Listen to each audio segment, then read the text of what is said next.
আমার পরিবারের সকল বন্ধুকে স্বাগত জানিয়ে আজকের পর্বটা শুরু করছি। আজকে আমি এখানে করব দই কাতলা। তো দই কাতলা করার জন্য কী কী নিয়েছি সেটা তো তোমরা দেখলে। মাছগুলো লেবুর রস, গোলমরিচ গুঁড়ো আর নুন দিয়ে আগে থেকেই ভেজে তুলে রেখেছিলাম। তার মধ্যে সেই আরেকটু তেল অ্যাড করে কড়াইয়ের মধ্যে দিয়ে দিয়েছিলাম তেজপাতা, শুকনো লঙ্কা, গোটা গরম মশলা। তোমরা এখানে পেঁয়াজটা গ্রেট করেও দিতে পারো।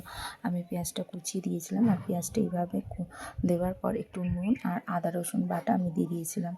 তো দিয়ে একটু কষিয়ে নিয়েছিলাম। এইভাবে কষানোর পর পোস্ত, কাজু বাদাম বাটাটাও আমি তার মধ্যে পেস্ট করে রেখেছিলাম। আর এইভাবে পোস্ত, কাজু বাদাম বাটাটা দিয়ে একটু জল দিয়ে ভালো করে এইভাবে তেল ছেড়ে আসা পর্যন্ত কষিয়ে নেব। তারপরে মাছগুলো দিয়ে দেবো। আর আগে থেকে ফেটে রাখা টক দইটা আমি এই সময় দিয়ে একটু বেশ ঢাকনা চাপা দিয়ে মাছগুলো ফুটিয়ে নেব। তারপরে লাস্টে নামানোর সময় একটু গরম মশলা আর একটু